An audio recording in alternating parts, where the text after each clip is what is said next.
Welcome back, everyone. The sales squad is here. Alex Lowe, marketeur extraordinaire, the guy that I ask everything marketing, and Simon Severino, your personal business coach. We are here to explore in these next 30 minutes one of the important decisions that you have to take, and we want to make sure you take the right decisions for you, because the difference will be the win rate. So the difference is chigging, or no chigging. How relevant is that? To me, super, super relevant, because we care only about one thing: your win rates going up and not down. So your win rates are influenced by a couple of things. One of them is if you have a sales script or you don't have a sales script. So what do you actually have in a sales call? You have only the conversation itself. So what matters? It's the quality of your questions. And today we explore, should you have your questions written down, not written down, winging them, having them super prepared, having them in front of you? Let's find out. Take notes, everyone, in the next 20 minutes, because Le Marketeur Extraordinaire is here. So let's go. We will go pros and cons. I will be the guy who is in love with having a sales script, while the marketeur, he will say why it's better to not have a sales script. He's wrong. But we will find out why in a second. So let's start with having a sales script. Why do I love to have a sales script? Because if I don't have a sales script, I will lose the river and the stones in the river. So having a sales script is not writing down every single word. I mean, I'm winging even this episode here. I don't have an episode script in front of me. We have some talking points, and I barely look at them. But having some talking points is important. Why? You want the conversation to be 100% natural? Yes. But you also want it to close a deal. Now, if you go 100% natural without having some stones in the river will take you with it.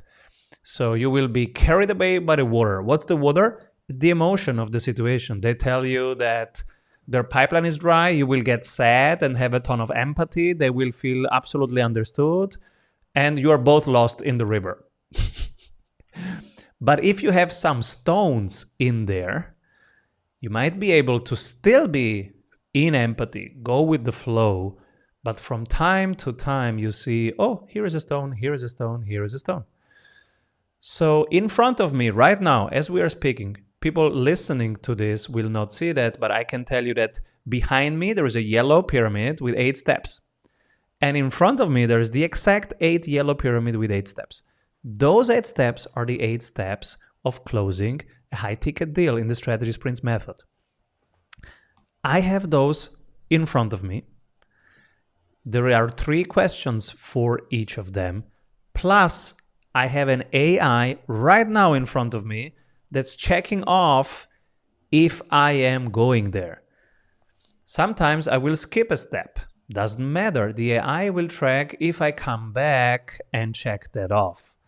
This is how I make sure that I have a river. Yes, I'm in the river, but there are also some stones in there that I remember to not skip, because if you skip them, you will have a problem later.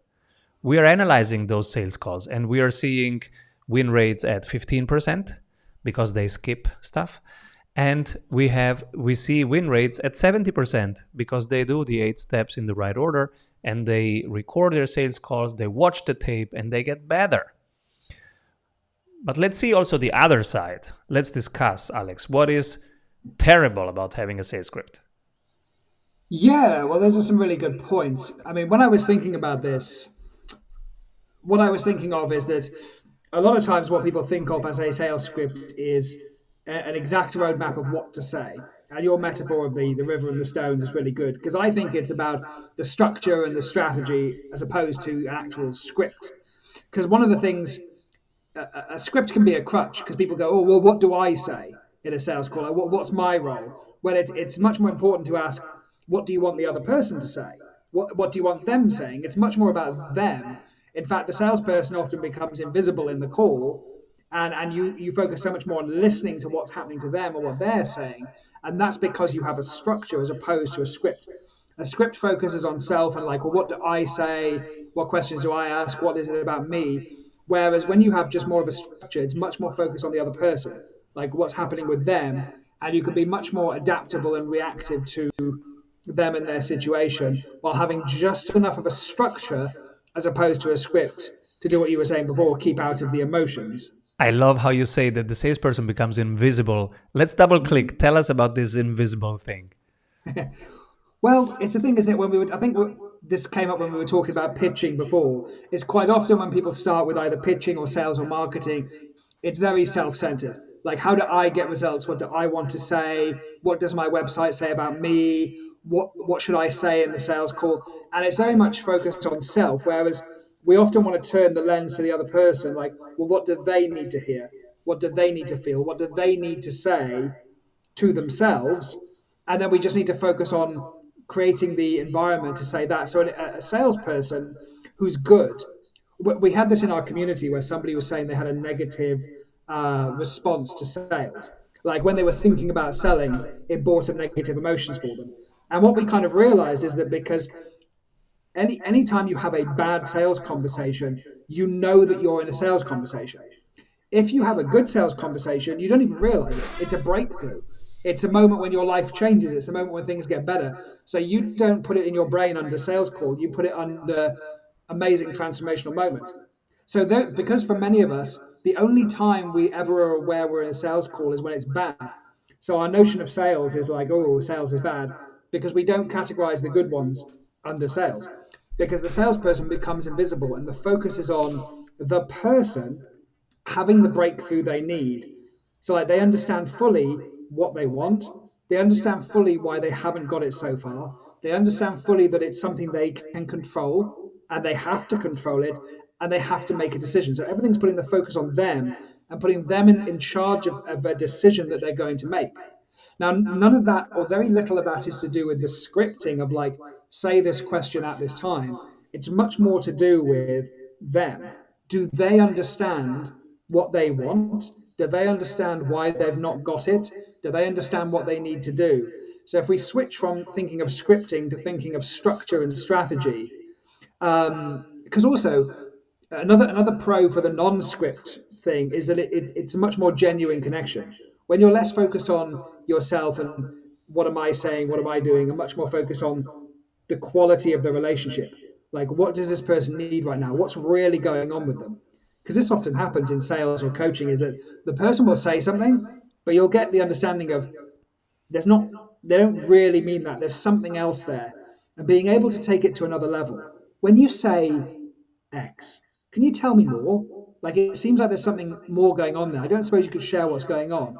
Oh, So I we love listen. this. Let me double Yeah. click. Many times we hear, I have to fill my pipeline. Mm. Ask them, what do you mean by pipeline? So, whatever words they are using, you assume that you know exactly what they mean. Sometimes it's not the case.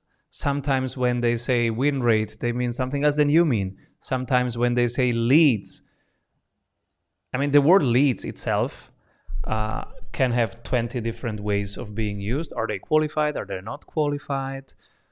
Do they meet your ideal client criteria? So, whatever words they are using, it's a really good idea to go back to first principles. Like you are 7 years old and you are just asking, explain me what you mean by that.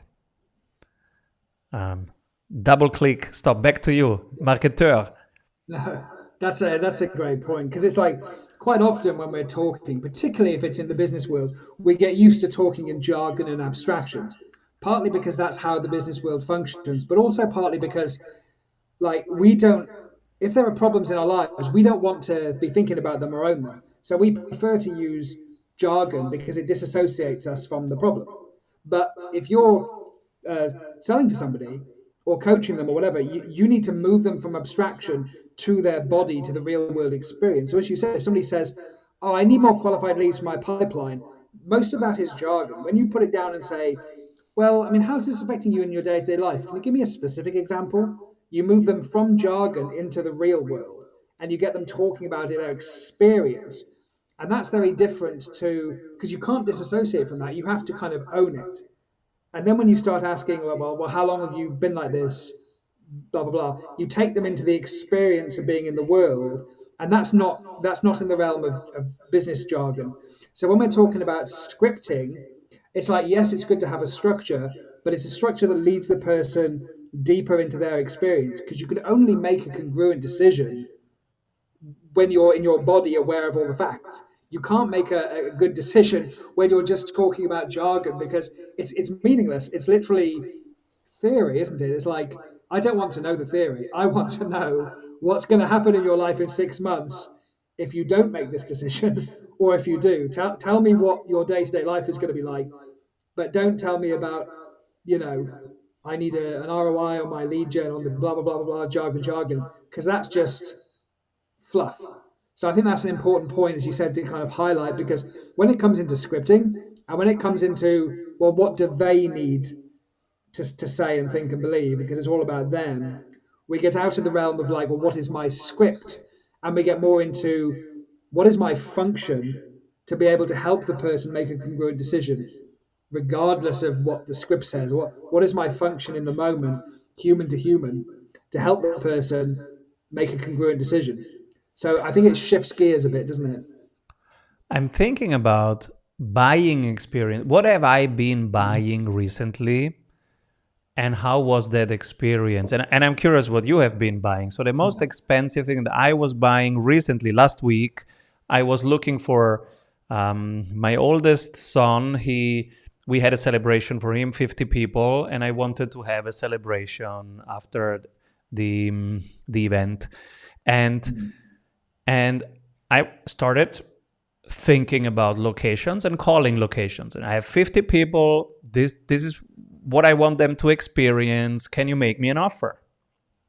First location that I call, oh yeah, I can make you an offer, but I have to talk to my brother. And they didn't tell me when they make the offer, and they did almost not ask any questions. And they couldn't decide without their brother. I really felt not safe in that situation. For like, they're not well organized. They cannot run a 50 people event. So next location asks a lot of questions. Would you like a buffet style or everybody sitting? And I wasn't thinking about that. They were thinking about the flow of, do they want they to grab something or we to bring? And I was like, oh, it's the first time I'm thinking about that. 50 people, how long does it take? A la carte versus menu. Oh, menu is better because it's quicker. So they were asking questions, showing me intimacy with the event itself, because it's about timing and it's about the flow of things. I felt safe. I continued there. I asked them for an offer. It took quite a while. After 7 days, they didn't send an offer. I was like, oh my God, I'm not feeling safe again. So I called the third location. Third location didn't have the right room, so I went back to the second location. In the end, I booked the second location. But the point is, what made the difference? When was I feeling at risk versus feeling safe? It was the process of they being just basically organized in what they ask, how they decide, and how they make an offer. And that is basically a script, even if you have it just in your head, but it's a script. So they knew which questions to ask. The other guys were just totally unorganized. And if you are not organized in the conversation, you will probably not be organized in the client delivery when it gets hot in the kitchen. Like 50 people coming at once, they want 3 different things. It will get heated. Yeah, I mean, you highlight a number of different areas there, and they're all important, because partly it's asking questions is also then a way to sort of demonstrate expertise, but without bragging, isn't it? Because if you have a process or a menu of items, or you understand the issue a customer's facing, you can ask questions that demonstrate that understanding, and as you just said there, get you to think about things you maybe hadn't considered. Because if they're saying things to you like, oh, well, when we do this kind of event, some people like this, some people like that, which one do you think suits you? And you haven't considered that, well, suddenly you're going, oh, well, this person, I feel safe, I feel understood. They They know their obviously stuff. know, Yeah. yeah. And also, it's instead of feeling like you're being sold to, you're co-creating that package together. You feel like because they might suddenly say, actually, no, we don't cater those events, or we don't do that, let me refer you. So they're not asking necessarily from a you're going to buy perspective. It's more, what's the perfect experience for you? What are you really looking for? Because if they understand that, they can then match it or not. So as you said, in terms of scripting, it's not so much like I need a sale, I'm going to ask questions that make you say yes, and da, da, da. It's rather I need to understand your needs and make sure you understand your needs more importantly, so you can make a decision. And the answer might be yes, it might be no, but we're still going to get very clear on what that looks like, because it is the same situation, isn't it? I've been browsing for things before, and one of the things that lets you know that you're in a script is when people start to either ask it in a scripted way or give you an answer. I remember being on a call once to join a community, and the person asked me a good question, but then they started answering it. They were like, "Oh, so you want to get X, Y, Z? Can I just ask, like, why is that important to you?" And it clicked in. My brain started whirring, and I started going, "Oh, actually, that's a good question. Why is it important?" But then they started answering before I'd. They're like, "Well, like for example, is it your kid? Is it this? Is it that?" And that can be useful in the right time, but that threw me off completely. And I'm like, oh, this isn't about me, is it? This is about you sticking to your script.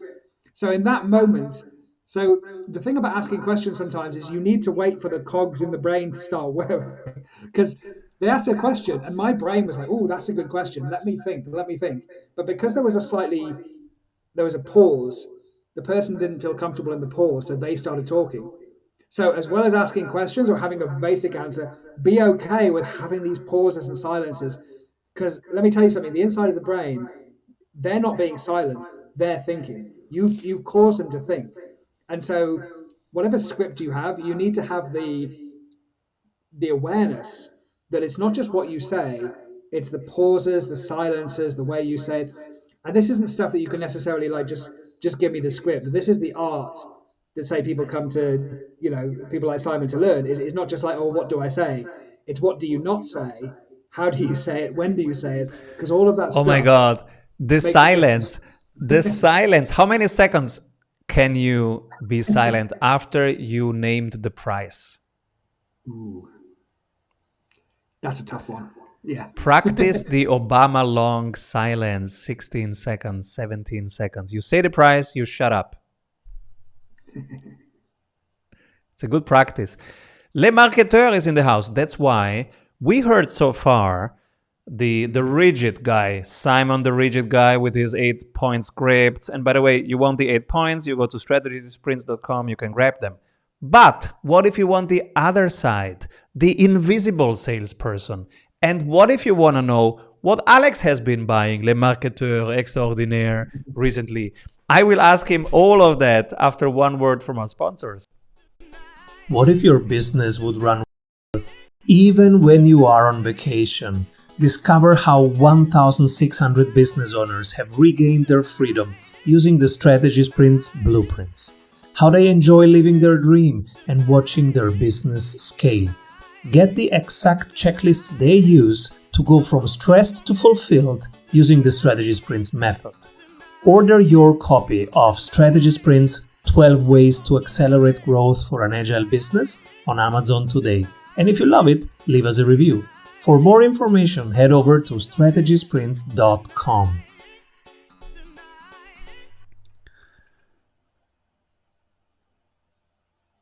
I'm Nice. curious if you have been buying something and why. Well, I mean, I was looking for a new gym recently, actually, and in my local area, and that meant it was quite good actually, because that meant that I could go see several of them. And obviously, it's a decision where, because I like to buy things in bulk, so I'm like, well, I'm joining for the year, so that that's a bit of a financial outlay, but and it came down a bit to your decision of I wasn't exactly sure. I knew kind of what I wanted, but I wasn't sure exactly. So, for example, like, okay, well, I need a bit of a program, I need a bit of PT stuff because I don't, want to be making up stuff. I want a community. I want something that's within commutable distance. I want something that's got a lot, a lot of good equipment. And I'd moved house, so I'd had a previous one that I liked, and I kind of wanted to match that. But once again, when I was actually going into places and seeing and talking to the people, the owners, the way that they were talking to me, like a lot of them weren't asking questions. They weren't trying to figure out what I needed. They were simply going, well, there's the gym, have a look around, blah, blah, blah, blah, blah. But one person was actually taking the time to go, like, you want to join a gym? Well, why? What is it you want? And so I got to tell them the criteria.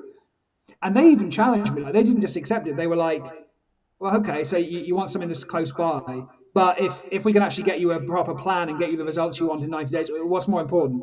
That it's closer or that we can get you the results? Well, the results, okay. So they're actually like taking the chance to actually challenge what I want. And then it's also like, well, what style of training do you do? Oh, well, I've done blah, blah, blah, blah, blah. Okay, well, what if you did this style instead? Oh, well, tell me more. So instead of just like taking what I say, they're actually asking questions, challenging me, working out what's better. And then it was straight into, okay, well, if that's good, we've got a program now. Let's just get you booked on the first one. And then you could, so they've already onboarding me. And I'm going, I like this person. I like the process. So then none of the other places stood a chance because this person understood me, asked good questions, got me to project in the future of what I wanted, got me to get very clear, and then elegantly moved it into an onboarding experience. So I'd already made the decision at that point, and it was just like, so the decision wasn't even like yes or no. It was how many days a week?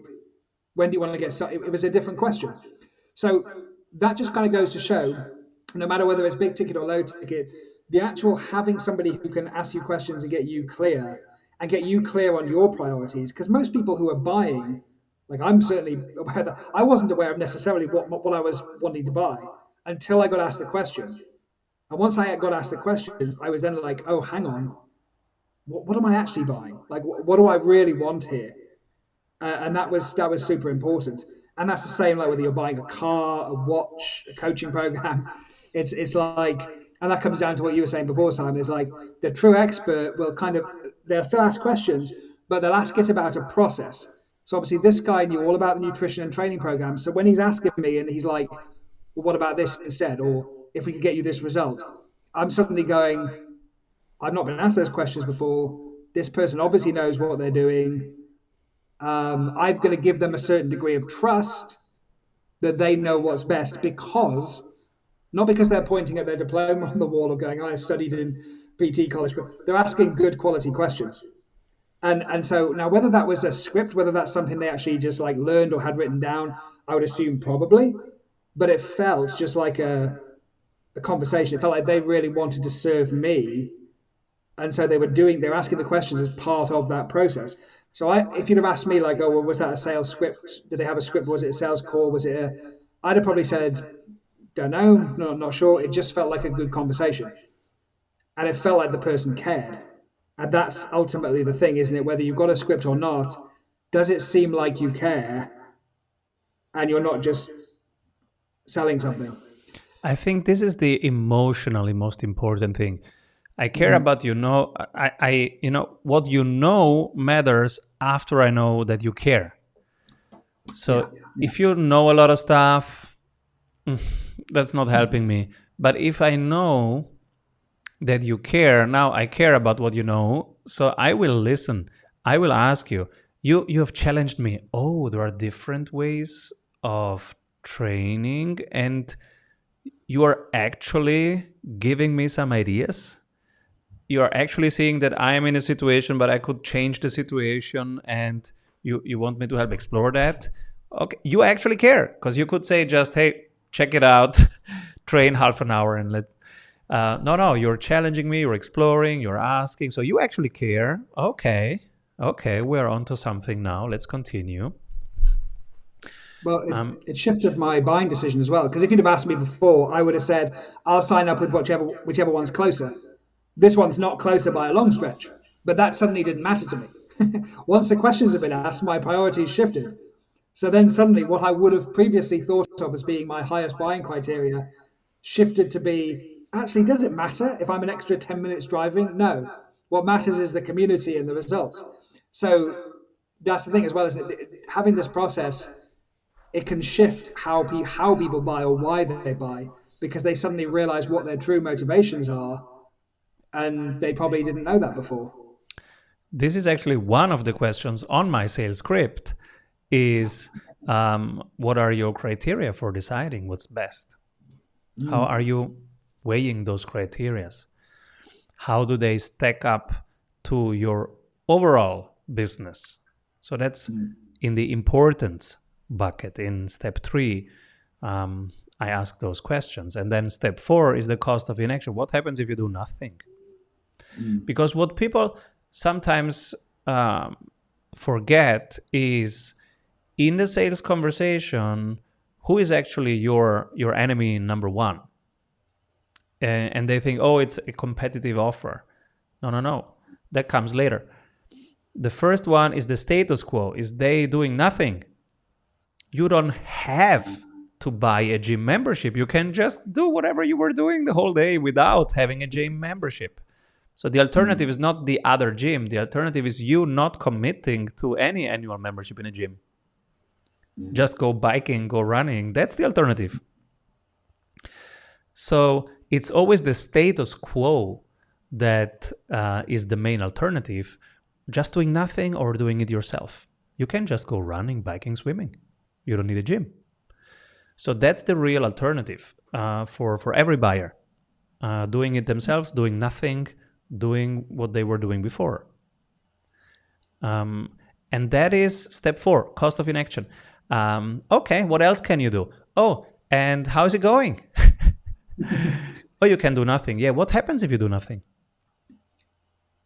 Well, I think I've heard you point out before, because it's such a good point, is that nothing in the world is ever stable. Like we think it is, but things are changing all the time. Like if you're in business, if you're not making plans and doing stuff, your competitors are. In life, like with the gym, like this time next year, I might be in the same situation if I do nothing, but I'm definitely going to be 1 year older and probably less mobility, more weight. If I do nothing, Oh, it yeah. doesn't just mean everything stays the same. Oh, It yeah. means there's going to be a consequence to doing nothing. Which consequence do you want to deal with? And so, as you said, like Exactly. doing nothing is a choice, but it's not a choice without consequence. And yet we don't often think about that. We don't often think, oh, in a year's time, things won't be the same. If I don't make a decision, things are going to be different. Competitors are going to be doing stuff. The world's going to be turning. The economy's going to be, things are going to be different. But you get a choice now on how you're going to show up in the future. And as you said, out of a sales conversation or a coaching conversation, how many of us ever get prompted to think of this stuff? It's like we often don't. We don't even think about it. So that's why, just to kind of reiterate what you were saying there, that's a vital thing to explore, because most people won't have considered the cost of Yeah. inaction. In Yeah. this week's Monday session, we had our vitality guru, Neil, who's starting a community. And so we explored questions that he can ask. And one question was, okay, you think investing in your health is expensive? What's the cost of illness? So, and this is a good example, right? You don't train for 6 months. You're not getting faster. You're not getting fitter. You're not getting more muscles. It's quite the opposite, right? Even if I train the same thing every day, first of all, I'm not getting faster in the next marathon. Second, I'm also not staying at the same pace, because if I have a pace 4.5 minutes on a mile, for example, and I train always the same, I'm not keeping the same pace because I'm getting older at the same time. So I'm getting slower. My training is the same. I will be slower actually. But the Yeah. bias is towards thinking that things stay the same. Yeah. It's as you said, so many of us don't consider that, and don't take it into a consideration, and that's so important. Plus, often we don't even think in your important section about what's actually important to us. We may be aware of 1 or 2 buying criteria, but as I said, mine shifted after just one question, because I hadn't truly considered what I wanted, and I hadn't considered how important it was. And so then when my criteria of like, well, hang on, what's more important? Is it to, be able to commute quickly, or is it to actually get the results? And so that changed the game as far as I was concerned. I love this, and I learned a couple of things. We have also a lot of questions. I cannot answer all of these questions right now, guys, but I will ask them in the comments or wherever you are, on LinkedIn, on X, on YouTube. Just ask us the questions. I will do it afterwards. Next week we will have a break, and then in 2 weeks, same places, we will talk about the next big decisions that you guys have, and that is, should you go solo and stay solo as a business owner so that you don't have any headache and no problems with HR? Or should you build a team and have some problems with HR, but it's better for you? Let's explore if that's actually better or not in the coming episode. Thank you, le marketeur extraordinaire, Alex Lowe, everyone, and keep rolling. Avoid trying to do thousands of things that doesn't work. We have 274 templates for your business success. Reach your ambitious goals with one-on-one sprint coach. We double your revenue in 90 days.